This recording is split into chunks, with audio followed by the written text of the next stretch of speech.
What's going on YouTube? Jeff Fuel EDC here, and tonight we got another knife to check out.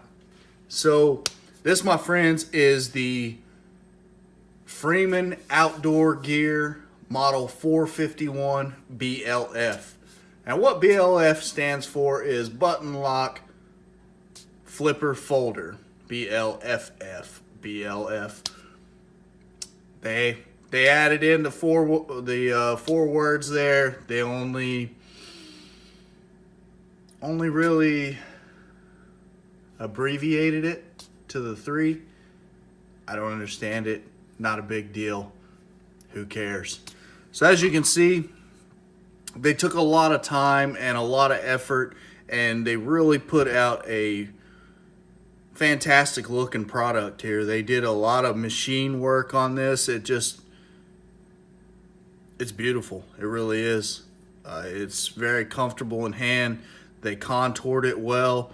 They just did a phenomenal job. So as you're looking at it, you got aluminum handles with a G10 insert on this side.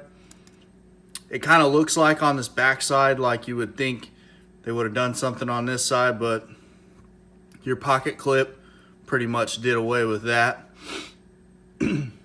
Like I was saying, aluminum handles and a G10 insert. You got a dedicated lanyard hole, if that's your thing. JR here, who lent me this knife from over at the Sharp Spot, he's got a nice little lanyard on here. It's not my thing. It just kind of, I don't know. My thing with lanyards is when it's in the pocket, it's just something else to. I don't like having that hang out of my pocket, so it's something else I gotta jam down in my pocket. So that's my reasoning behind not really using lanyards. I do have them on some of my larger knives. Most of my knives, unless they're smaller, like let me find something here real quick, like something like this, I can't even think of what this one's called, the Kershaw, yeah, I can't even think of what this one's called. But this little guy, something like that, some sub 2-inch knife, I definitely agree with the lanyards, but something like this, it's not for me. That's just my taste. So as you can see, you got all open construction here, barreled back spacers. And once again, you got this jimping on the back here, on the spine, and it just really aids with your gripping of the knife. As you can see, you got Cerakoted pocket clip here. This is right hand tip up only carry. It's pretty well locked in. It's got a little spring to it, not too rough. And it's definitely the way that they ridged this. It slides in and out of pocket with ease. Although, like I was saying, the pocket clip does have a little bit of stiffness to it, but I didn't have any issues putting it in pocket or taking it out. So, as I mentioned in the very beginning of the video, this is a button lock flipper, your button lock there. And this thing is one of the smoothest actions I've ever felt in my life. That thing is just amazing. It drops shut. Now, your weight of the blade, it definitely aids with that dropping shut, but this thing is just, it is flawless. If you're gentle, you can button lock, actuate it.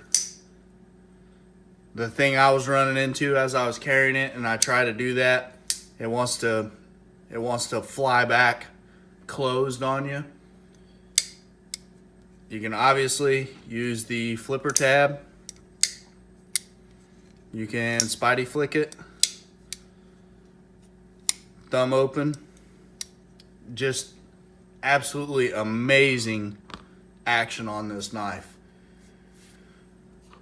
So with the blade open and as you're looking at it, you can see it's Cerakoted as well. Beautiful drop point in S35 VN steel, USA made.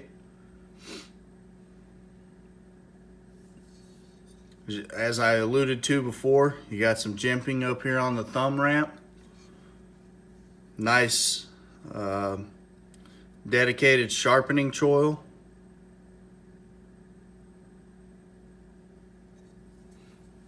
And just, you just want to fidget with this knife over and over and over again.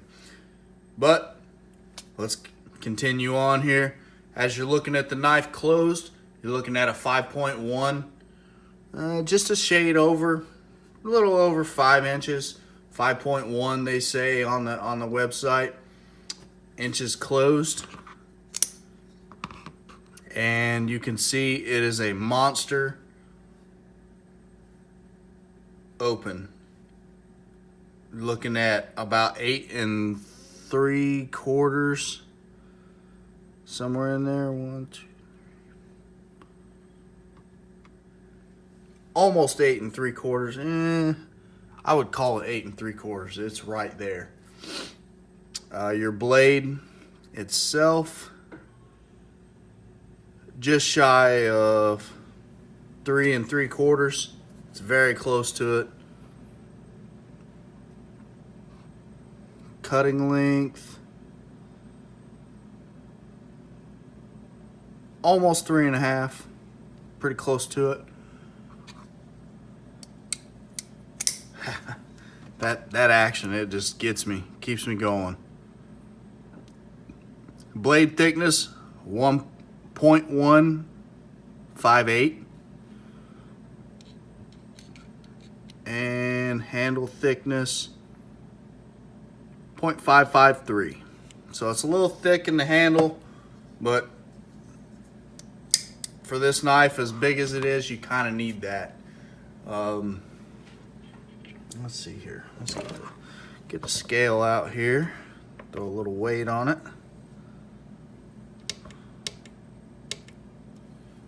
In ounces, you're looking at 5.47. Try to keep that lanyard off there best I can. 5.3, somewhere in there. Less than 5.5 ounces. And 155 grams.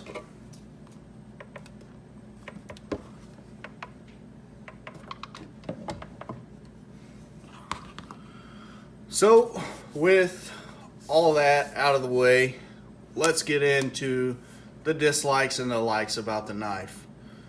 So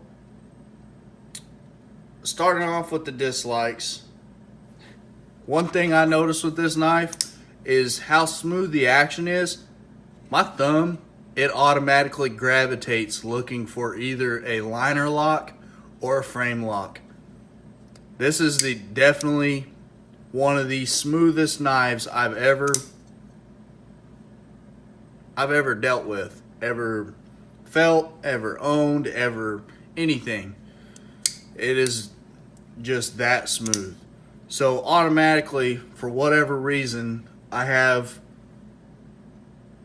a need to reach for a frame lock or the liner lock. I don't know why. And that's just me. I could only imagine this knife as a frame lock. So next thing would be, I kind of wish they would have done something different here with the thumb groove. I kind of wish that they would have went ahead and made the complete cutout instead of just like notching it. I wish they would have, went ahead, went all the way through the blade. I get why they don't, but I kind of wish they would have. It would have made it a little easier, especially with the thumb open. Thumb open's pretty tough. You're not gonna really flick it. You can definitely slow roll it, no issues there. But like I said, I do get it. It provides potential of, weakening the blade or, damaging, You know, it's just something extra to not have to deal with. So I get why they didn't do it. They just kind of left it as like a thumb groove or nail nick or however you want to look at it. The next thing, I wish that they would have, instead of doing that sharpening choil right there, I wish they would have made that a no kidding dedicated finger choil, because the size of this knife, it almost demands it. I mean, it really does. I really, really wish that they would have went ahead and made that a finger choil. The next thing is the pocket clip. I do not like the pocket clip on this knife. It, like I was saying, it goes in the pocket, in and out, easy, no issues there. But it rides very high. As you can see, you got pretty much about that much of the knife sticking up out of your pocket. So it does ride very high in the pocket. And then when you're holding this knife, the way that they upswept this pocket clip here, it creates a real sharp hot spot for me anyways. I mean, it digs right into my hand. So, not a fan of the pocket clip. Wish they would have done something different there. That's the last of my dislikes. My likes, obviously the action. This thing, you can sit here and just play with it forever. I mean, it's absolutely amazing. It's just an effortless deployment. It is there's nothing about the action on this that's distasteful at all.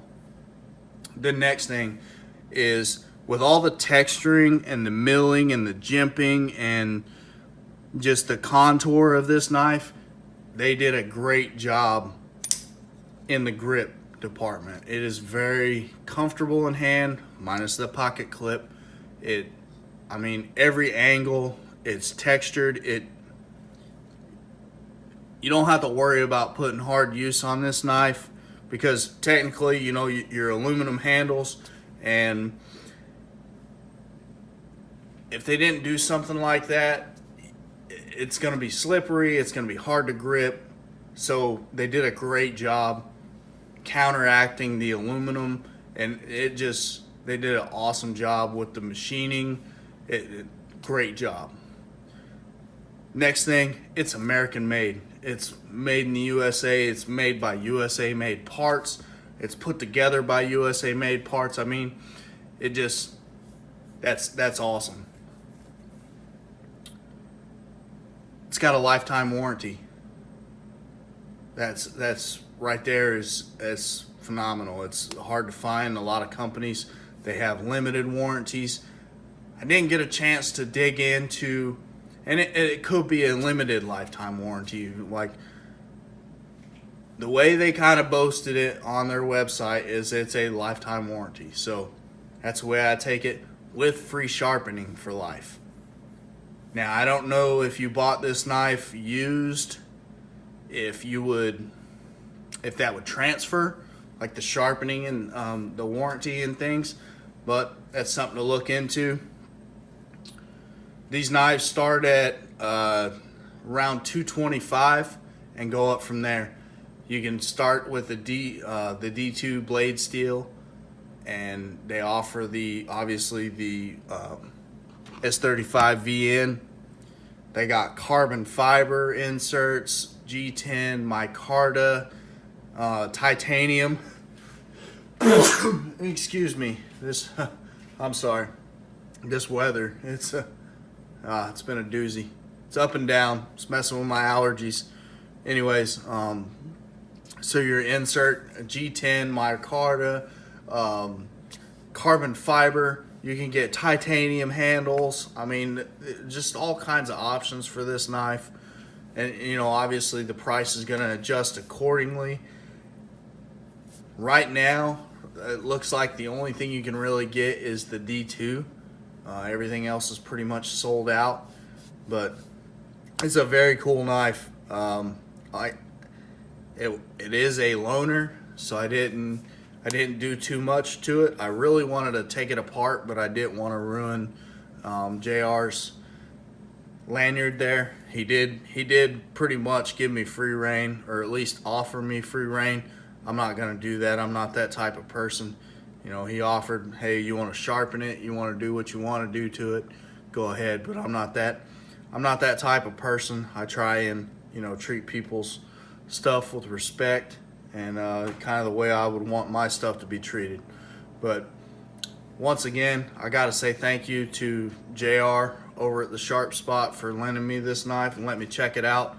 I do apologize that I'm so late getting to this. It's been hectic.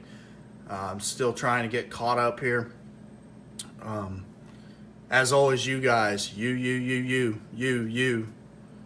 Thank you guys for watching. Don't forget to like, comment, and subscribe, and I'll talk to you later.